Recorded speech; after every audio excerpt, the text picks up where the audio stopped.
Welcome to Groundhog Day, everybody.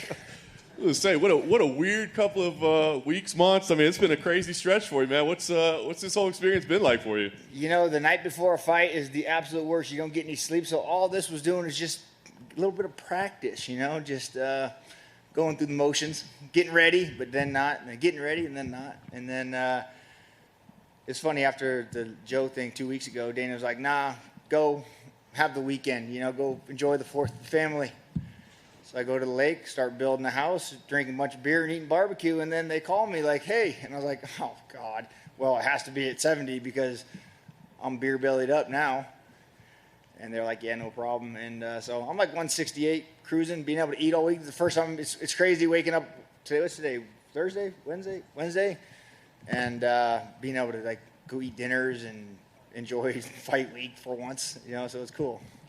I mean, you made a history of anybody, anytime, anywhere, but given the circumstances that you've had to endure lately, was there any thought crossing your mind of like, nah, I'm just going to have to turn this one down? No, never. Absolutely not. And, you know, when they offered it after the fight, I was like, yeah, of course. And then they told me to go home. And then they called me again. They're like, well, will you take it again? I was like, oh, of course I'll do it. Yeah, no problem. But it's weird training, like trying to peak and then pull back and then peak. It's been a weird – that part's been really strange, just trying to get the training in, because it's odd. But let's go. To you, I know a fight's kind of just a fight, but this is kind of cool, right? The all-time wins lead. I mean, that's pretty neat. No disrespect to Joe Lazon, but it seems like does that add something to you as well? Like, you guys are fighting for the all-time wins lead? Yeah, I mean, Joe would have been fun too. Jim's going to be just as fun. You know, Jim's going to bite down and come play. So it'll be fun. But this is kind of one of those fights where someone's must go, right? Yeah. I imagine you've been just poring over the footage from 2014, just watching the fight over and over, breaking it down frame by frame. Yeah, no, I haven't. I don't even know if I've only seen the highlight of it, and that's one thing I hate. Even like with the movies, I don't like watching myself. I don't like watching myself fight. Don't like watching myself on TV. I don't like watching interviews. Like, God, you look so stupid. Like, you know, it's just strange for me. So, don't really watch fight tape with myself, but maybe I should. I mean, it's not too late in your career, right? There's a lot. You can change it up now, man. Yeah. Last thing for me, I guess. What does this fight mean to you? I mean, you know, the days are winding down. The two veterans, I mean, two all-time leaders. I mean, what does this fight mean to you? Oh, man, this is, like, now in my career, you're talking about it's not too late to do that, but it's looking back, and we're legends, man. It's cool to be in that state. So to fight another guy in the same category, and we're setting more records, and yeah, my plan, I want to put records where people can't even touch, you know, 50 fights under Zuffa. I want these young kids to be like, God, man, I'm just fighting to get one or two to keep my job, you know, and he's got 50 of them. Like, to me, that's cool, you know, to put statements down like that. So this is huge. This is legacy fighting, you know, and that's what it's all about now. Cowboy, right here. When we were in Phoenix, it seemed like that fight was, you know, meant so much to you. You were very emotional at media day and everything like that. Was that one of the biggest disappointments, just that you were so ready to fight in front of your son and had that moment happen and then it got taken away from you? Yeah, but it didn't get taken away. It's here now. They're here, and they're here. The boys are here. We flew them in Monday. We got rented a house with a pool, so they're at home swimming right now, and they're ready, you know. And they went to both fights and kind of sat there and understanding what's going on, I think, in their 4-year-old minds. I don't know. I can't, you know, but they'll be here Saturday. So the emotions and the feeling and excitement to walk out and have the place go crazy will still be there, you know. So the feelings, and it's all still there. Yeah, so it just felt like that particular moment meant so much to you, but yeah, what makes no difference now that's happening now. Yeah, no, you just got me emotional that day. I think it was the dehydration and lack of food, maybe. Perfect, thank you. Cowboy over here, right here, center. With this fight being at 170 and the fact that you fought at 170 before, how much of an advantage is that for you, do you believe? Because Miller, I don't believe, has fought at welterweight before. Well, I called Miller when they offered me the fight. I think it was last Saturday, and I said, "Yeah, buddy, now you can eat." And he's like, "Oh yeah." I said, "I'm just, you know, I'm not going to be big. I'm 168 right now, 169. Like, that's kind of just where I float around." And he's like, "Yeah, same here. I'm actually eating to gain weight." I was like, "Cool." So I'm sure he's eating and happy and loving it. So, yeah, I don't think he's gonna come in there big. Neither do I. You know, fighting the big 70-pounders, the guys that are cutting from 290, it's tough, man. They hit hard. They're big and strong. So we're both just kind of 55ers. It would have been our natural weight. I think that if we would have weighed in and came back, we'd be right around the same weight we were going to fight at anyway. So I'm sure he's stoked, and just an easier week. And you mentioned before about the canceled fights, and you're now fighting here in July. How much of an asset is it having Shara, who we see in your corner here, just helping you from the health and nutrition side of just making sure you're not overdoing yourself, because that's like 3 separate camps, right, for this fight? Yeah, she's very adamant about what we eat, how we eat, and make sure I'm drinking and eating the right stuff, because I want to eat shit. I love it. Like I want gas station sushi. You know what I mean? That's just what I like. So and she's like, no, let's stick with the PI plan. Let's go to Whole Foods and get real food and stick to the plan. Sunday you can have all the gas station sushi you want. Until then, let's eat to a plan. And just last one for me here.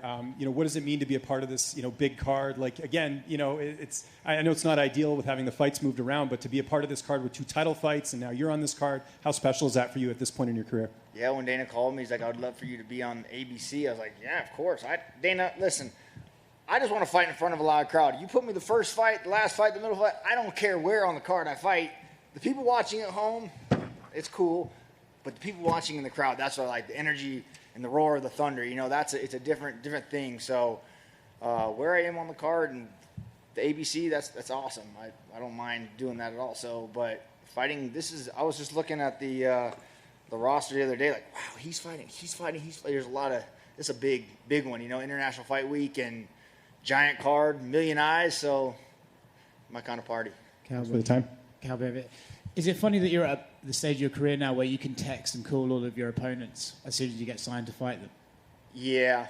I mean, and most of the guys I call and text are cool anyways, So yeah, but I was like, just hit him up like, what's up? He's like, hell yeah, it looks like we're going to dance. I said, let's go. He said, so. But yes, it is cool to be friends and friendly with everybody. So I enjoy it. I'd rather be on that relationship and then go in there and do work than the other way. I guess if I hated him, I could still just send him little middle finger emojis every day just to get at him. But are you planning on after the last couple of times, you're going to text him on fight day and be like, you are okay? Yeah, right? I should call him like, everything good? I'm good. You good?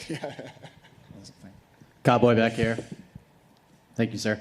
What have you made of Jim's recent run? 2 finishes in a row against a couple of up-and-comers. The guy's still doing the damn thing all these years later. What have you made of his resurgence, if you will?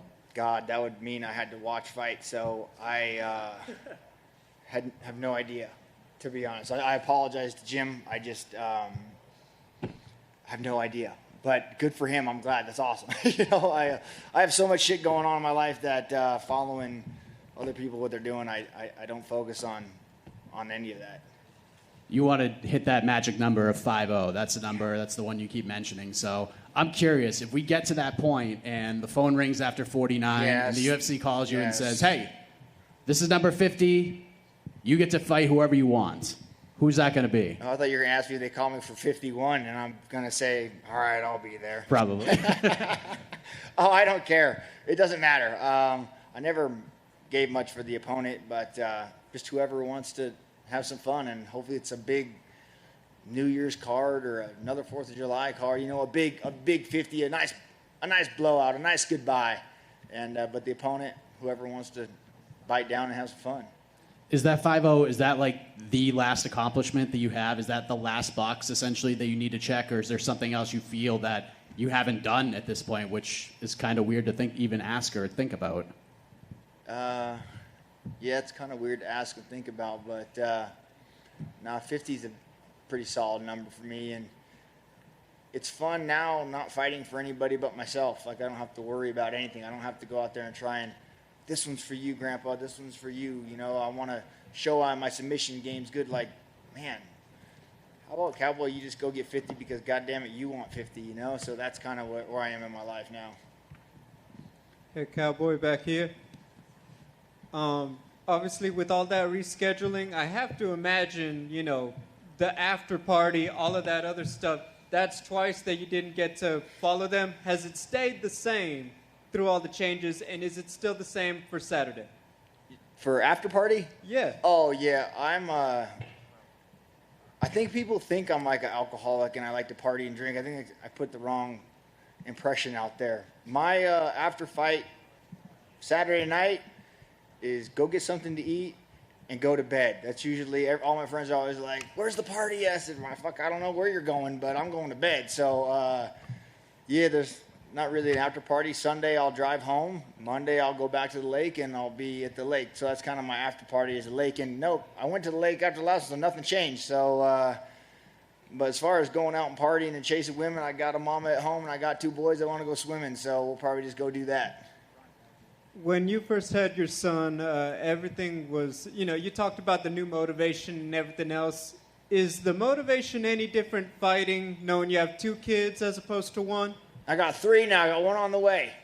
So mom was pregnant, and she's not telling me what it is, which really sucks because I want a baby girl, and I think it's going to be a boy just because, I don't know, I have a fucking gut feeling. But so we have 3 now, and I'm excited, the motivation to just set them off in life, be able to have save, and yeah, motivation is there. It's fun. I enjoy it. Now they're old enough, the oldest one's old enough to hopefully understand daddy's a real life ninja, so it'll be fun. Final question for me. Don't know how many more fights, so I don't know when I'll get another chance. You and I actually have the same birthday. What's your favorite thing about being born on the 29th on March? Man, other than an Aries, I don't know. I don't really have a favorite thing about the 29th. I don't know. Nothing really, but just being an Aries. It's a good day, isn't it? Yeah, sure.